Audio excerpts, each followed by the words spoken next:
Hey, it's Karina Reichman, and you are listening to Comes a Time with Oteil Burbridge and Mike Fenoya. If you're digging the podcast, do these guys a favor and review and subscribe. It means a lot. Be sure to follow the pod on social media, YouTube, and if you're joining for bonus episodes and exclusive content, go to patreon.com/comesatimepod and get on the bus. And now, here's Mike and Oteil. Hey folks, welcome back. Comes a Time is back. Yes, indeed. And we did it big today, huh, Oteil? Yes, we did one episode that was just me and Mike, but for our first episode to have a guest, of course, we went to our favorite, Paul Stamets. You know him, you love him, the legendary mycologist, and his partner, Dr. Pam Kryskow, who I wanted to focus on too in this episode. She is the medical lead for the Roots to Thrive program, and she's also a founding board member of the Psychedelic Association of Canada. She's a physician. She's also a clinical instructor at UBC, which I'm pretty sure is University of British Columbia, and adjunct professor at VIU, which is Vancouver Island University. She was also a firefighter for 8 years. Wow. One of the coolest people on earth. I call her the Paul Stamets of Canada. Dr. Pam Kryskow. What an amazing conversation, right? Yeah. Well, this is one of those ones that obviously could go on for weeks if we had the time. But I was happy to hear their take on the Psychedelic Conference that I was lucky enough to attend, and you'll be at next year. There's so much info and so much insight, and so much of it is so personalized to every user and every. It's amazing. It's literally we're watching a renaissance. We're knee deep in a renaissance, like at the moment, and they are the vanguard, the paint suppliers. Yes, for sure. So you guys enjoy. Yeah. We're back with a bang. That's a whopper. Now, folks. We're here on Pantheon Network. We're very honored to be a part of this new network that it's been around forever, but new home for us. So head over and check us out. We've got all of our information at our bio link on social media, on Facebook, on Instagram. You could go to our YouTube channel and subscribe. If you're listening to this podcast, if you're watching this podcast and you're enjoying it, rate, review. Share with your friends. It goes a long way. So thank you so much. And if you want more, head over to Patreon for a bonus episode each week and additional content. And that's at patreon.com/comesatimepod. You can check out Oteil's upcoming live dates at Oteil. Is it OteilBurbridge.com or just Oteil.com? Oteil.com.net. Just Google OteilBurbridge.net.com. Yeah. And you could, if you want to see some stand-up, you could check out MikeFenoya.com for upcoming dates. So thank you, everybody, and we're excited to be back with you. Peace.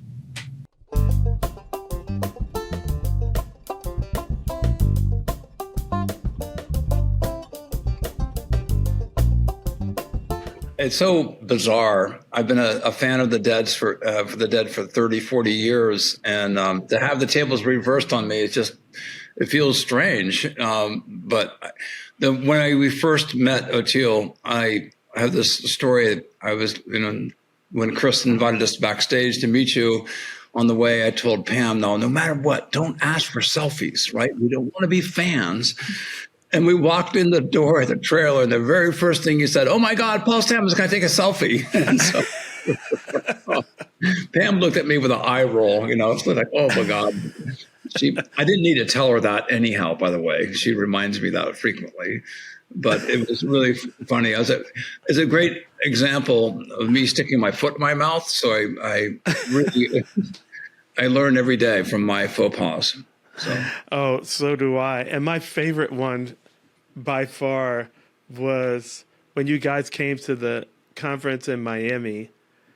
And I basically was spent most of the day with, of course, Paul and Pam are like the Beatles there, so everybody's handing me their phone going, hey, can you take a picture for me?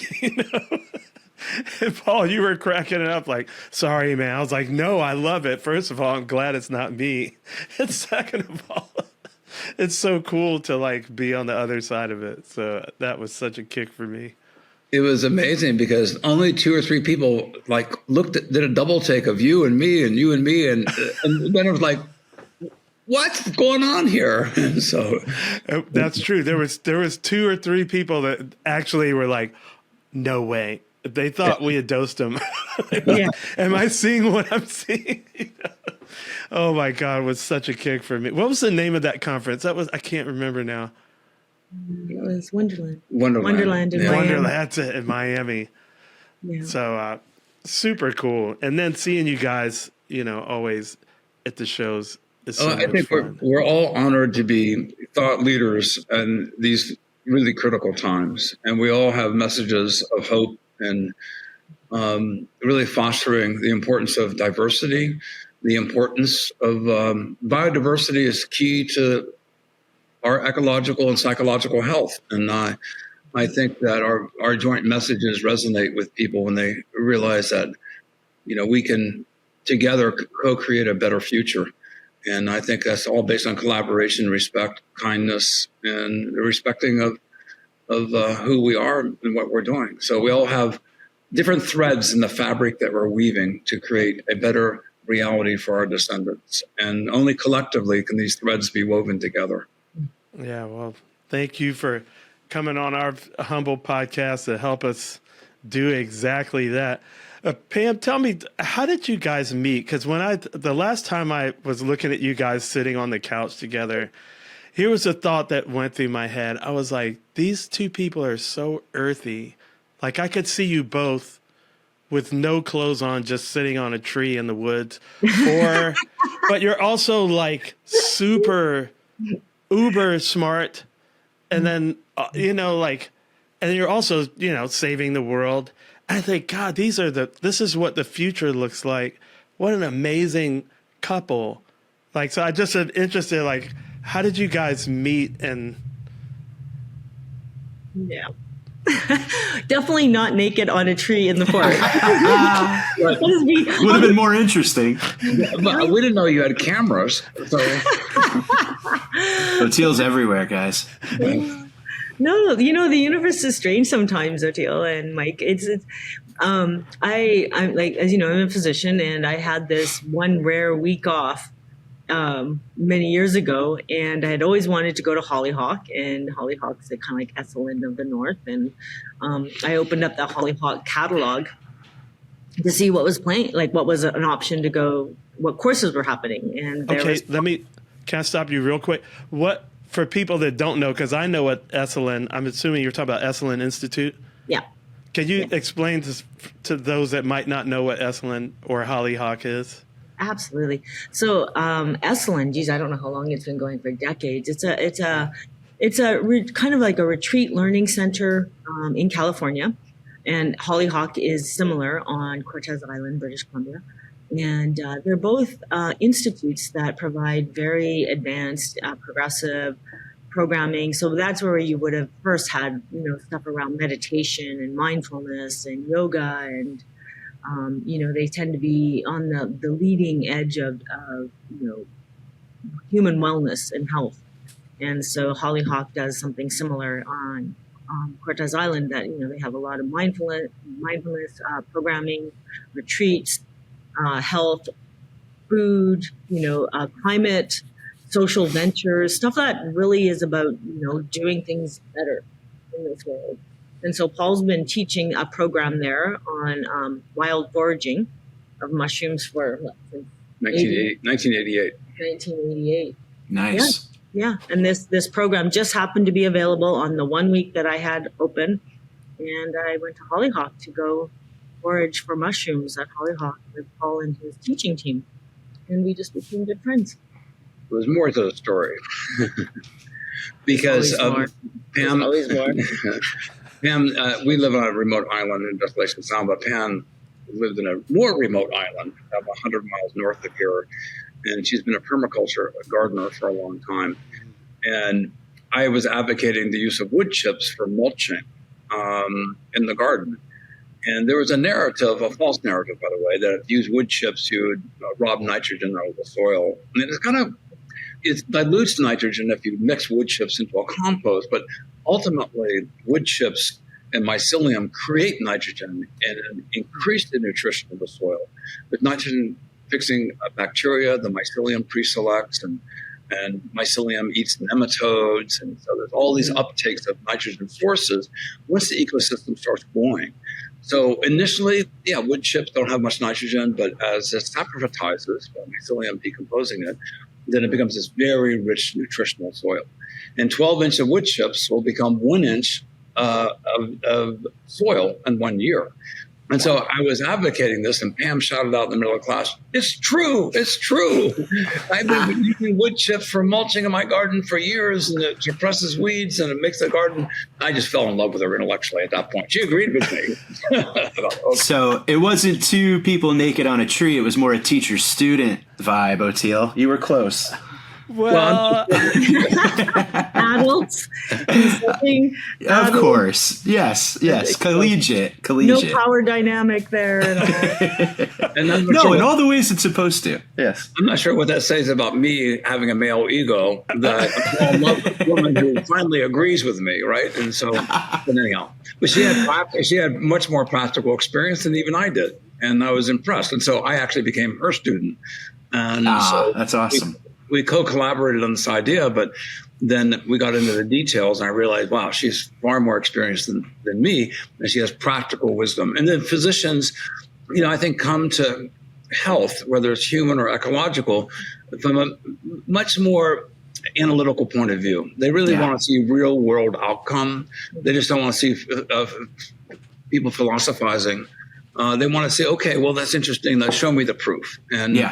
And that's what Pam had. She had the proof of the concept that I was a collaborator on. Let me put it that way. My wife is a nurse practitioner, and she works in cancer now. And it's amazing to see her even in the garden, how she brings her field and her daily work to caring for plants, and the diligence and the regiment and the patience, really, where I'm like, that plant's dead, or that one looks good. She's like, nope, I know what to do. Repot it, fix it up. And so she does bring a whole other element to the team for sure. So I know what you mean.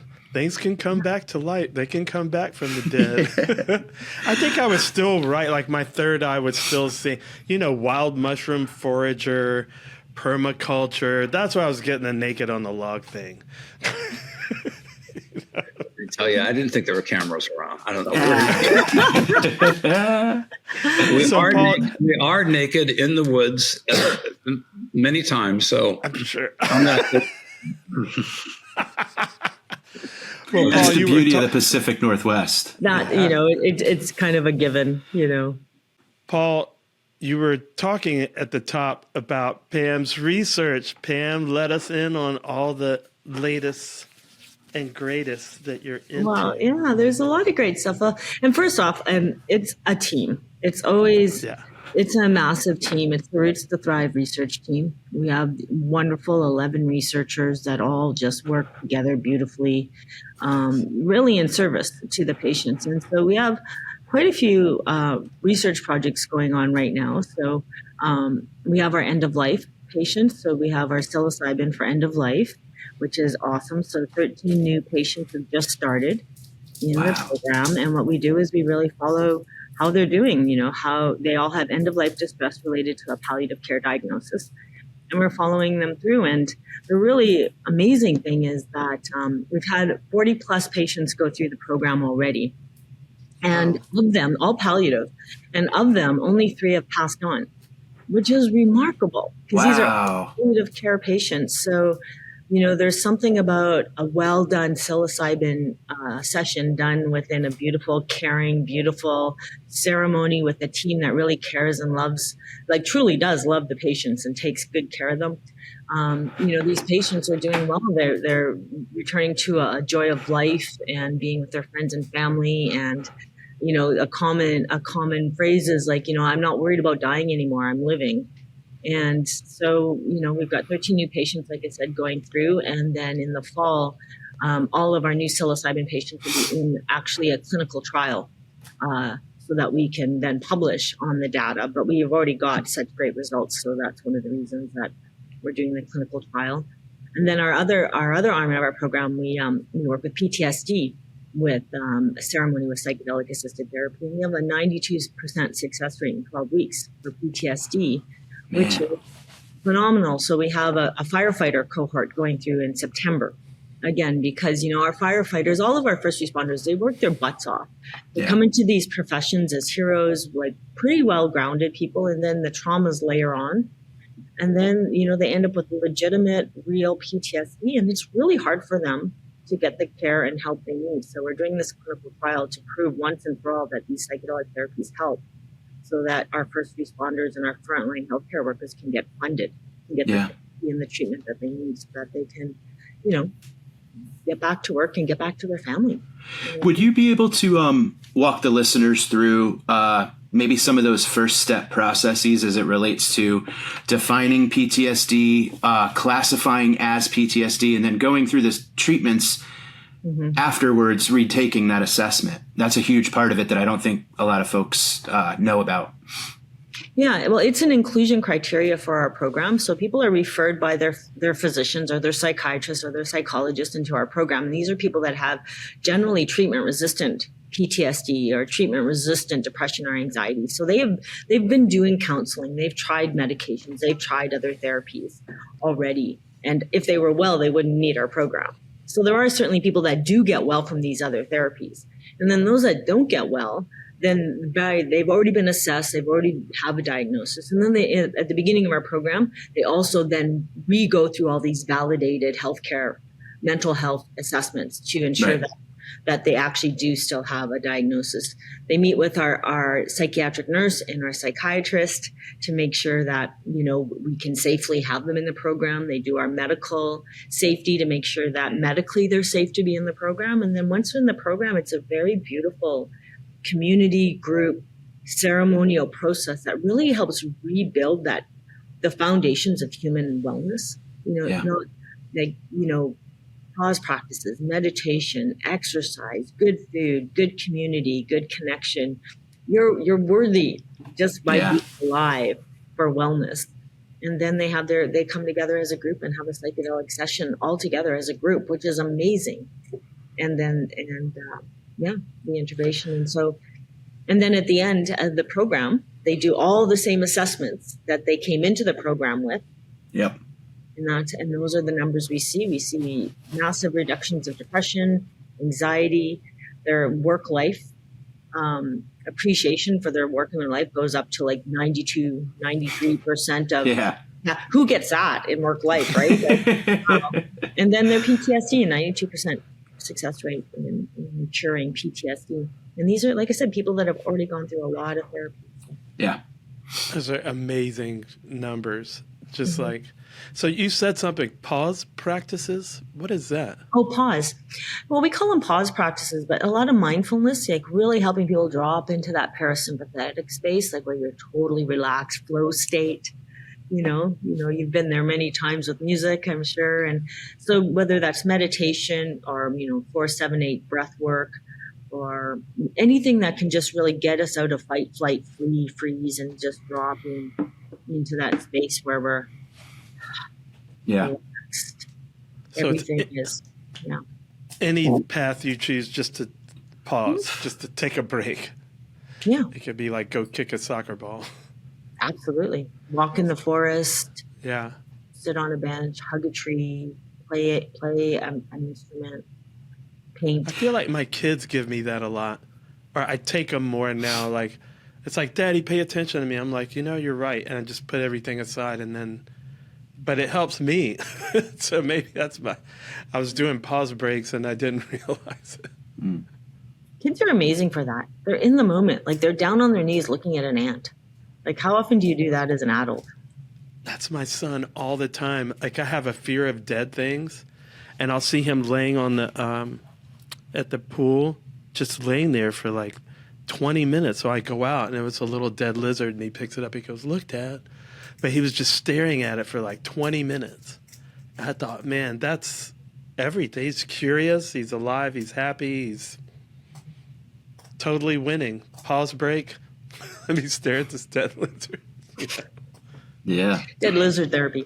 Oteil, I've made an observation. As most people know, Oteil comes out on stage with these amazing graphics on his face, typically white dots and spirals.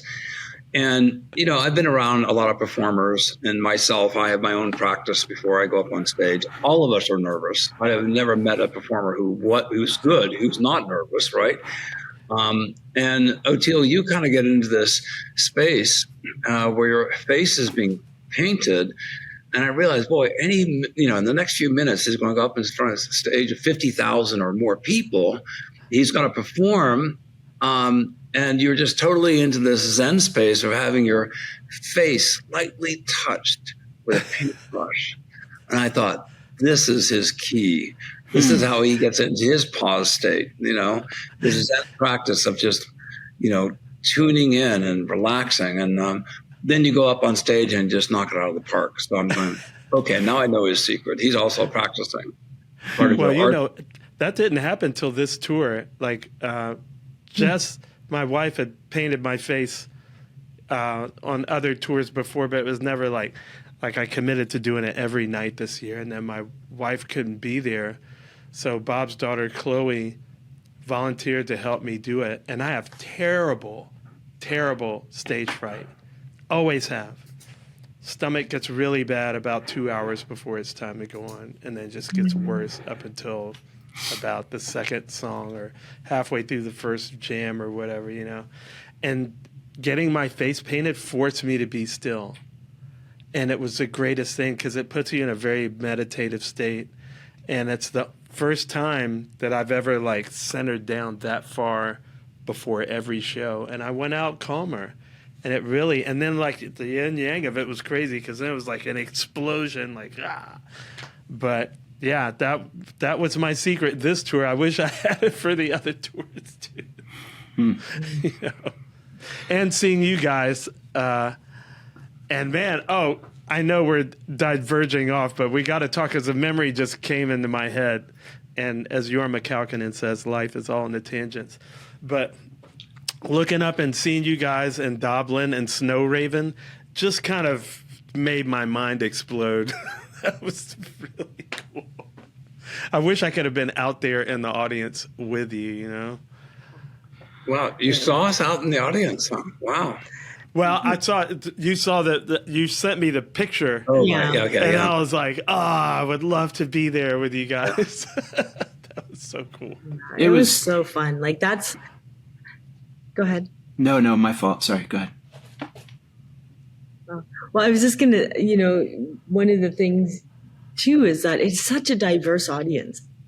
It is so fun. When you look around, you just see so many kind people having a good time. Nobody's pushing or shoving each other away. There's young kids there, all the way to people that you're like, how are you still walking? And it's such a kind space, and to have in all of us that were in the same area, just such a mix of people having such a good time together. Well, I was at the Eugene shows, I don't know, 15 years ago or even longer. And my son was, 14, 15 years of age. It's just at that age that he wanted to experiment. And, Dad's saying, no, you're too young to do psychedelics. Hold off, wait till you're 18. We'll go in the woods. We'll go on a mountaintop. We'll do it together. He wasn't listening. And so if Paul Stamets was my dad, I would have been like, really? So he disappears from our family pod. It's we go through the second set and the end of the show, and I can't find them. And then the whole stadium empties out. Literally, we're the only people in the stadium. Oh, no.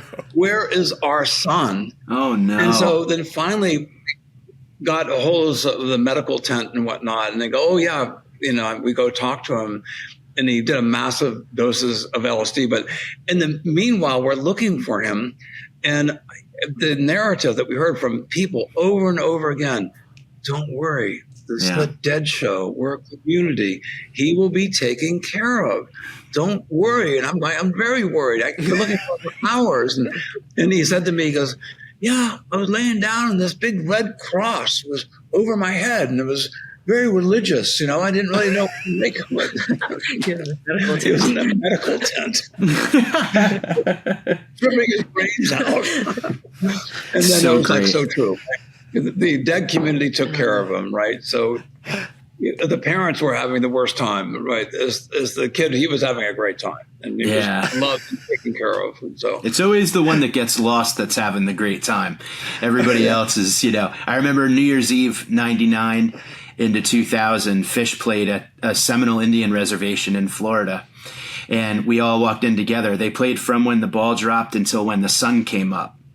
And we were walking in, and my buddy just all of a sudden disappeared. And I'm with his his girlfriend at the time, now wife, and she's looking for him. And all I could say was, we're all in the same playground.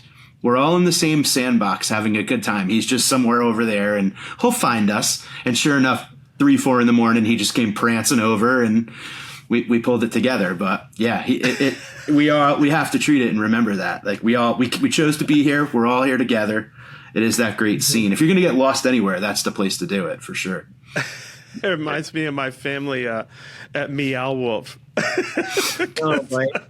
We were there right after you guys, after the MAPS conference, and I took my kids, so I hadn't seen them in weeks, like 6 weeks or something. I took the kids to Meow Wolf, and of course Nigel's 8 and Kavi's 5, so Nigel just takes off. He's so fast. Like I don't even know if I can run him down anymore. And I kept getting so nervous because it was so crowded. And then right when I would freak out, he'd come around the corner. And you know how they have it designed where there's no maps. And I finally told my wife, I was like, it's cool. They have it designed like right when you freak out, you're going to like run back into him. It's just like a Dead Show, and sure enough, man, we had the best time there. But speaking of that, man, let's talk about, I missed it. I was in New York with Dead and Company, and I wanted to be in Denver so bad. Tell me, how was that for you guys?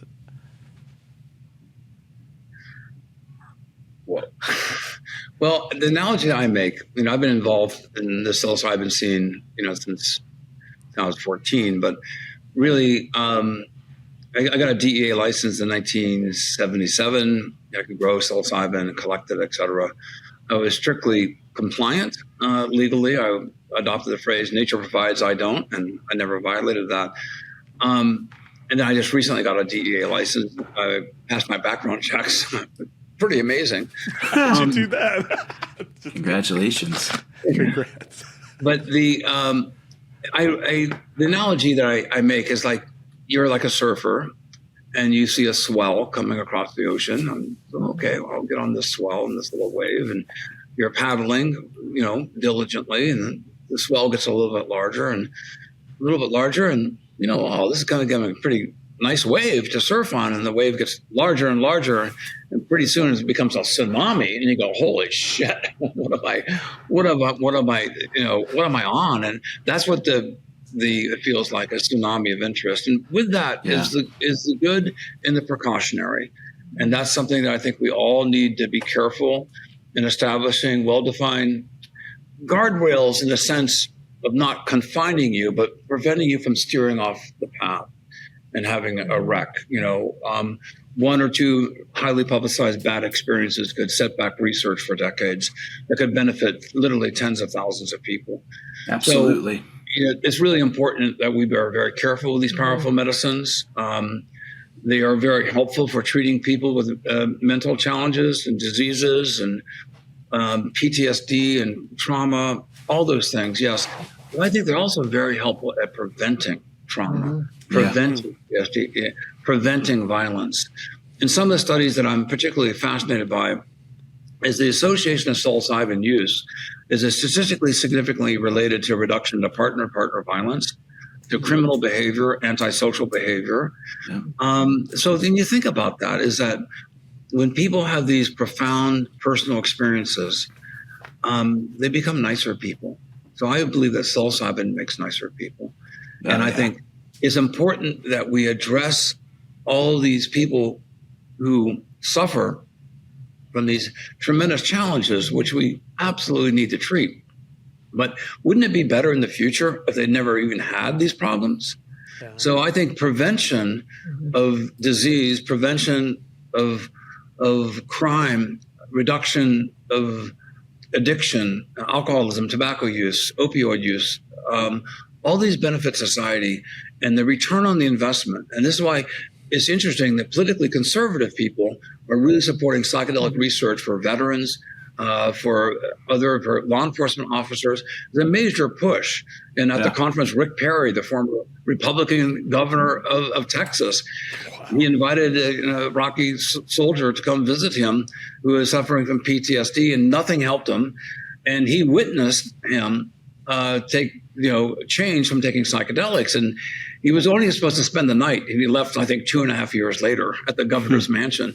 So Rick Perry saw this in real time with a person that he had a tremendous respect for. He actually, I think, visited a veterans hospital and met this person in the hospital and befriended him. So when you have a conservative person like that, realize that this is a good return on investment for society.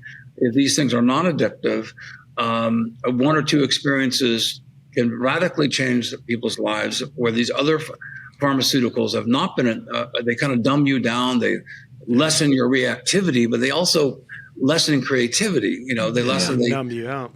Yeah, so this is why I think these are unique medicines, and we all have a very important, sacred, and professional responsibility to maximize benefit and minimize harm. I was feeding off the same propaganda that we have for how many years? 50 years now? Since Nixon or whatever. I mean, you could hardly blame the conservatives. They're that way anyway, and then you dump 50 years of just total propaganda on top of it. But like you say, you put a specific face on the problem, and then it's different. Like Dick Cheney's not against gays and lesbians because his daughter's a lesbian. He's like, sorry, you're going to leave me out of that one because, my daughter's a lesbian. So I'm glad that this thing can cut across like that, because it needs to, especially now. Think of all the PTSD everybody has just from the pandemic.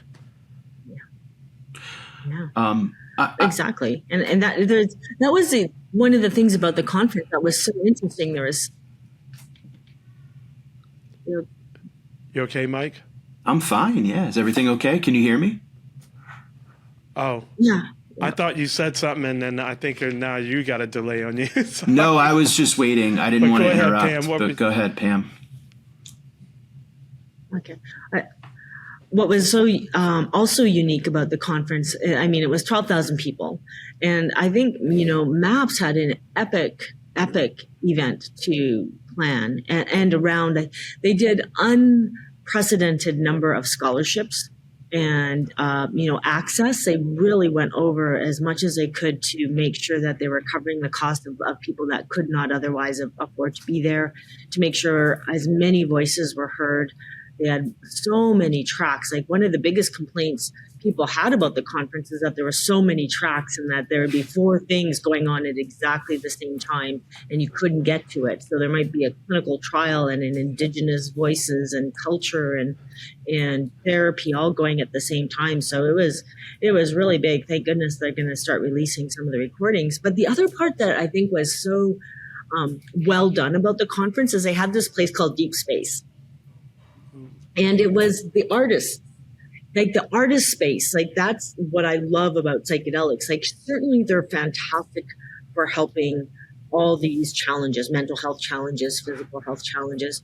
But then there's this whole other part of the artistry and the beauty and what the most creative people in society bring to make our lives beautiful and joyful. And so there was this Deep Space place where there's all these visionary artists, paintings, and a tea room where you could sit and listen to music, and there was gong meditations going on, and then singers, artists, people that were singing. That's where we saw Snow Raven sing, and they just really, didn't say like these are just about treatment, but this is about whole human health.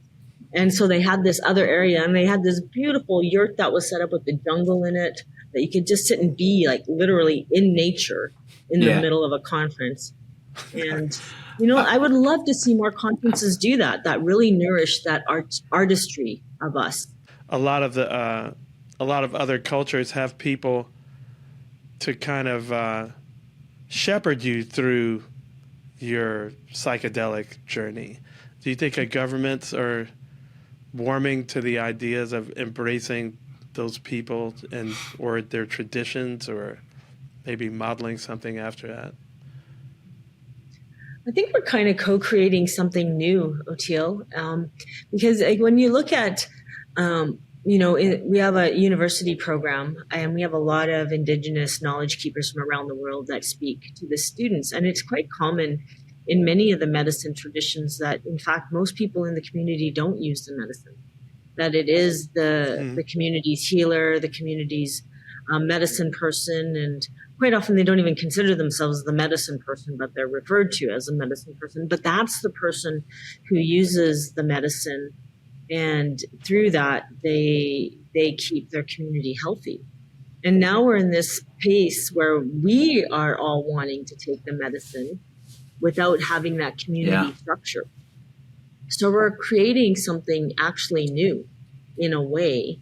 And I think government and the regulators do want to see something that feels like, they always say the two concerns are safety and efficacy. And I think we can really show safety. I think we can show a wonderful structure that holds patients first and foremost. It's done wonderfully in many underground groups. MAPS protocol is similar. The Roots to Thrive protocol is similar. It's all about safety for the patient and then the therapy. So I think we're creating something new. And I think if we really move thoughtfully and we really put the patient at the center, and it's all patient-centered care, then I don't think the regulators will have a problem with it. The clinical trials that we're going through are all group therapy, are all, we lost it. And they're in ethics right now, and they'll come out the other end, and we'll be starting these clinical trials in the months to come, and it's all about the patient first and foremost. What I like about the model that Pam and her team are exploring is they actually create a community. They have individuals who have a common destiny of imminent mortality. They know they're going to die. They're trying to reconcile their death, their meaning of life. Their family is also, anxious and concerned, and for these patients to come together with other patients and realize they all have a commonality, they build literally a community of support in amongst themselves. That's really different, and I think a lot more economically practicable in that it reduces costs. If you have one person going in attended by 4 medical professionals for 8 to 10 hours, you can imagine the expense of that being very, very high compared to having a group therapy of 8 people, and they do all this preparatory work on social media or on Zoom or whatever platform it is. So they have, and then they meet each other, in real life and three-dimensionally. And so it really builds a foundation of familiarity and trust. And then they have this group experience. And what I've always wondered is one of the problems that physicians and therapists face is after the patient, has gone through their program, they're no longer the patient. And so where's the support? They can't depend upon the physician or the therapist as much as before. So this community of patients then help each other. Mm-hmm. And that, I think, gives a lot more bandwidth to the therapeutic outcomes because they have a support team. They have new friends. I think that's really amazing. And Pam has lots of stories. I'd love for her to share some of them. I just think some of the cool things is like people come out of they finish the official program, but they always get to stay in the alumni. But they go on vacation together. Like, they've created new friends. They've created new connections. And that's, I think, really what, we're not craving psychedelics. We're creating community and love and connection. Yeah. And meaning and joy. That's what and the psychedelics are a tool to get there. But then after they don't need the psychedelics, because now they got community and they've got people that care about them and love them. And like I said, they're going on vacation, they're going surfing together. They're a whole family, and they don't need us. And that's I'm laughing because I'm thinking I never went to get coffee with anybody like in the waiting room while I'm waiting for a Lexapro subscription, or I never made friends with anybody at it's facetious, but it's like everything is so secretive and siloed, and it's really I think it's interesting. a bullseye because the intentions are different. You're trying to build a community, and the other model is to make money. Yeah. So you're really not even supposed to get cured, because if you get cured, you're not going to need the pills anymore. Yeah. And with this, it's like, if you get cured, you really don't need the mushrooms anymore. Well, that's it. I mean, they're anti-addictive by their very nature. Those of us who know, after you do a high dose of mushrooms, you look at them the next day and you say, no way, I'm not touching these for months, right? So they're anti-addictive. But there's a group, it's called a Jeffersonian Dinner, and there's 12 of us came together, and we're tackling these big problems. And the surprising, and I have to admit, I was quite surprised by this, but the model that we as a group thought was very good with Alcoholics Anonymous, because these people come together again with a common purpose. They share their stories. They're vulnerable. They trust each other. It's confidential. And Alcoholics Anonymous actually was founded by a person who the 13th step was LSD, right? So this has been very well documented. But it's parallel to what Pam was talking about, having a community of people come together to be, to share their stories, to feel human again, to have an extended family.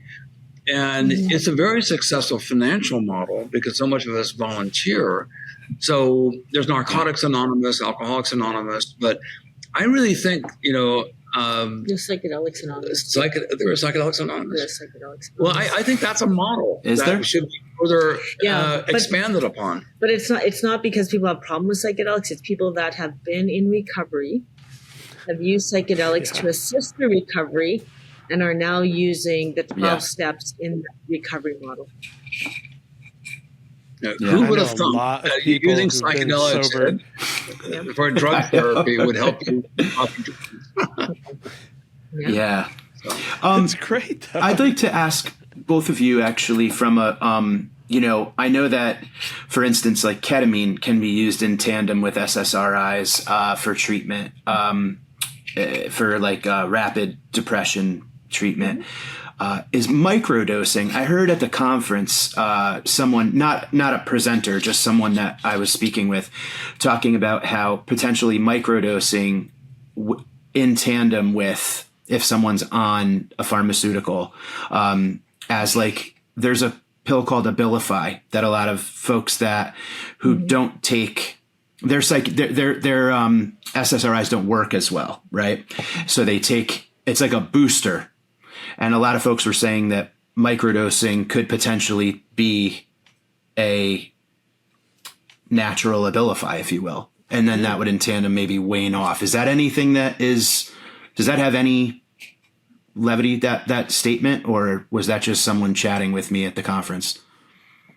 Yeah. But that's actually what really drew me into the microdosing, the whole idea of it, many years ago, is having patients come to me who were microdosing psilocybin and said that it absolutely wiped out their suicidal thoughts.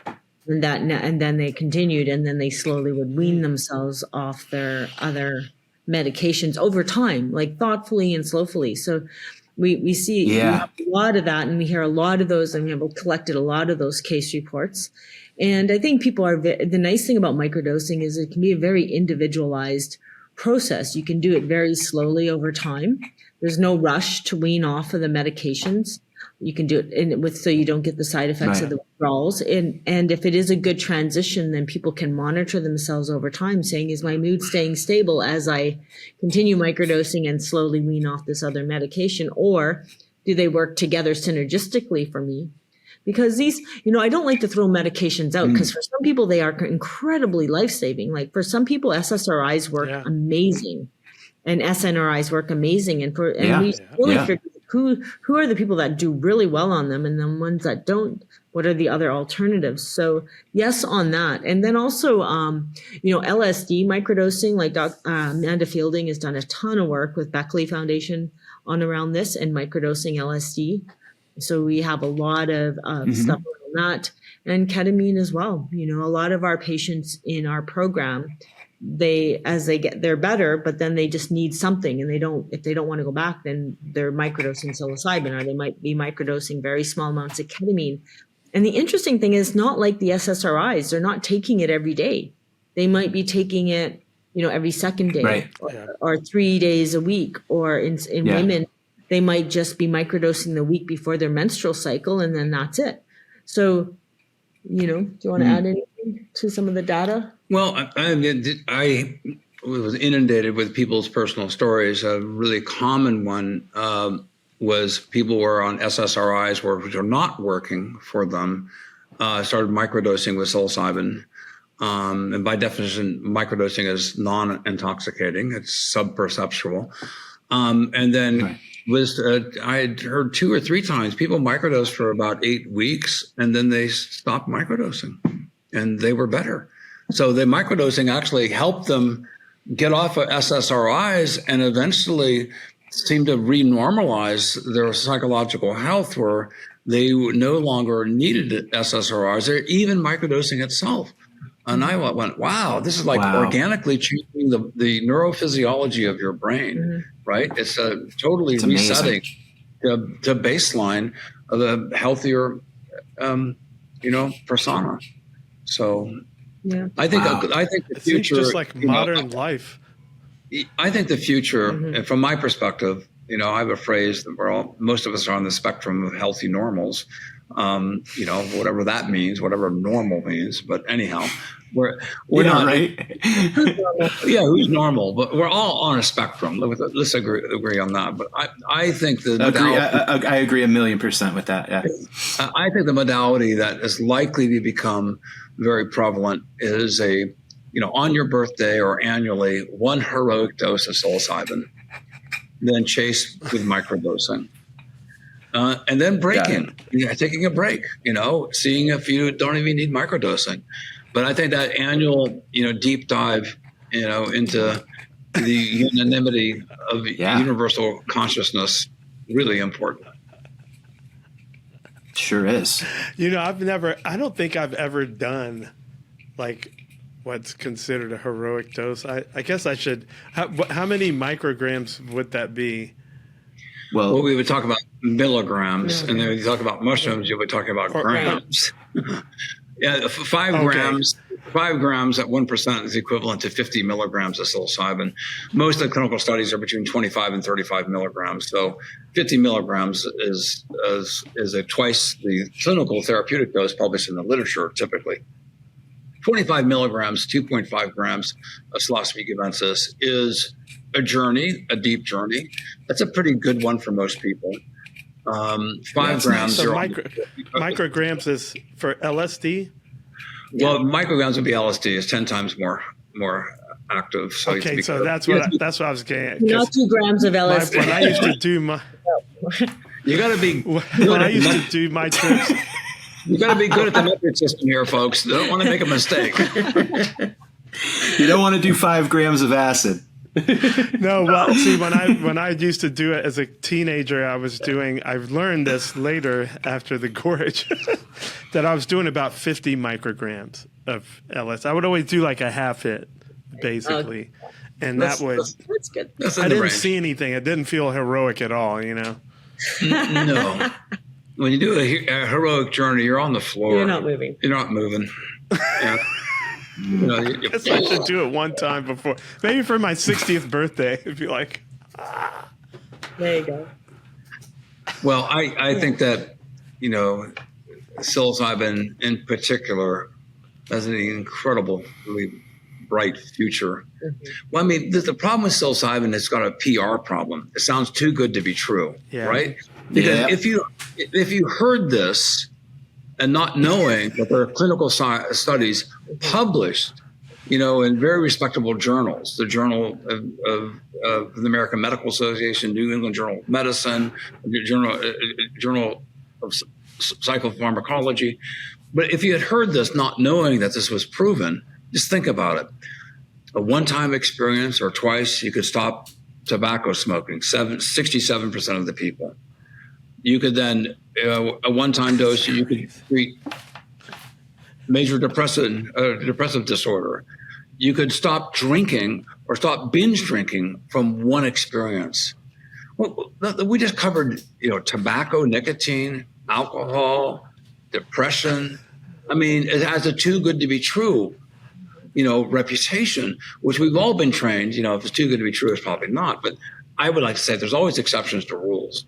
And it seems like psilocybin has so many check marks on treating as therapeutically beneficial for a wide variety of symptoms that all are related to neurophysiology, neurological health. And maybe this is fundamentally changing us neurophysiologically to go back to the baseline to reestablish neurological pathways that are healthy and precede the calamity that caused all these other ramifications in our antisocial behavior and our self-medication. So it just seems to turn back the clock in a sense, right? To get into that pre-state. Yeah. So it really gives you a second chance in life, I think. I think it's profound. I think so too. I think, and even an analogous, you look at how much padding is inside of a football helmet now. Early on, they would run at each other and clunk heads, and God knows how many jarring brain injury, events were happening as children, not professional football players, hitting our heads against each other, and what kind of damage we do, and we take such good care of, we pay someone to lift the hood and change the belts and change the plugs in our vehicles, once a year, twice a year, go in for a tune-up. I think that's a pretty great idea, blow out that exhaust system and kind of, once things stop glowing the way they should, I think it's time to plug back in, but I'm with you. I think that be able to go back and maybe undo some of that, because what you're talking about too, with smoking, drinking, gambling, stress that you didn't even know you were still carrying. Mm-hmm. When you're with the right person in the right setting, you're available to access a lot of those moments. And I've done both, and I think a lot about the psilocybin experience. I don't think a lot about the Lexapro experience. I don't have profound Lexapro moments. You know what I mean? So no offense to Lexapro, but it's just you don't have those life-changing like waiting room experiences. So we have so much stuff in our life that I think has messed up our neurological health. I think just we beat the hell out of ourselves. Yeah, just life in the 20th century or 21st century. This vampire capitalistic system that we're in now. We got all the devices, and we're so unbalanced. And I know when I was going through addiction therapy, that's kind of what I was thinking. Like, dude, when you were like 8 years old, you didn't need any of this. You didn't need alcohol. You didn't need sex. You didn't need, certainly. Not when you're 8. You were fine. But it'd be just really nice if we could just really just say, hey, shit happens to us, and how can we unshit ourselves in a way, sort of, like remove these layers. Exactly. That's not a great medical term, by the way. Don't quote me on that. But, like we inherit our family. It's a great T-shirt. Unshit yourself. Psilocybin. But we also gain stuff from our families, like how were we brought up, what was the primary traumas of our families that we how did our mom carry us in utero? What was going on there? And we know this now. We talk about epigenetics. This is stuff we had no clue about how many decades ago. And now we just speak about it commonly. And so how nice, like I talk to a lot of fire chiefs. And I say, like, how nice would it be if we could have your firefighters on the day you hire them, start our program. And let's get rid of all the traumas that drove them to want to be firefighters. Because there's a reason people want to be heroes. There's a reason why people want to go to medicine, right? And how about if we say the day you get hired, now let's cure that. Let's help you cure that so you can proceed from a higher level. And imagine like the level of healthcare we would get. Imagine how few police incidences we would have if police officers were totally healthy and happy and connected, and how much better everything would be. Teachers would be we have the right to wellness, as Paul says, like the right to our own consciousness. And imagine if we could do it younger. Rites of passage, like we've lost our rites of passage. Like imagine if parents had, a psilocybin journey with their children at a certain age as a rite of passage. Imagine if instead of going drinking at 21, you have a psilocybin journey as that rite of passage. And then, maybe like women, when they go through menopause, another rite of passage. Like there could be these beautiful things. And Rick Doblin talks about with MDMA, wouldn't it be beautiful if every couple could have a once a year MDMA session just to rebond, let go of the layers, to find the love, rekindle that pilot light. These are, we're going to look back on this time and go, what the hell were we thinking, making these beautiful substances illegal? It's ridiculous. There may be a foundational concept that, mind over matter, and Dr. Andrew Wiles talked about this for decades. Literally, he was scoffed at by a lot of people, but, mind does affect matter. Did we lose him? Oh, no. We hear you. I think we lost you guys for a second. You froze up.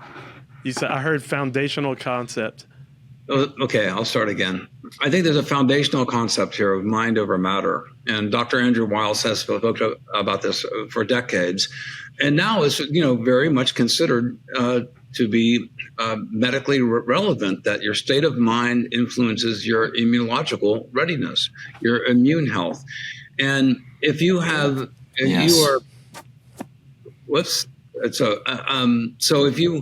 these inflammatory pathways then can cause all sorts of damage, physiologically and psychologically, that you end up then self-medicating, and it's a slippery slope and a spiral into greater despair because of self-medication. You're not treating the root of the problem. So if we can cure our minds, the mind-to-body connection, I think, is quite relevant. When people are happy and they're more creative, they're happier. When they're depressed, they're not as creative. They're unhappy. And so there's a sort of a binary fork in the road here in improving your health or slipping into a disease state. And I think this is where psilocybin gets you to that crossroads and say, go in this direction, be happier, be more creative. And this is where, it's been well established that depressed people have a depressed immune system. And so they have less than better possible outcomes. So all this being said, I think there is a lot of merit to looking at improving the mind improves the body's health. Yes. Couldn't agree more. I always feel so much better after talking to you guys. We really want to thank you guys so much for joining us. Yeah, this has been incredible. I wish we got to run into each other in Denver. Maybe next time, for sure. Dallas. Eclipse. Isn't that where Doblin said the next big one is? I'm not sure, but I know that we're going to be at the Eclipse next April 8th and outside of Austin, Texas. We'll see. Austin. That's what Austin. I was wrong. Yeah, That's I'll right. be there. Absolutely. We'll be there. Well, this would be beautiful. It would be fun to do this again all in person. Yes, please. Then we wouldn't have to deal with technology. Yes, thanks for bearing with us on our first new platform. But bless you guys. Thank you so much for being with us. Y'all are the best of all time. This is so beautiful because in the background, you occasionally see us look up because there's bald eagles flying back and forth in front of our window here. Ah, beautiful. God, that's so great. Say hi to them for me. We got to come do Comes a Time, Cortez Island. Yeah. Okay. Thank you both so much.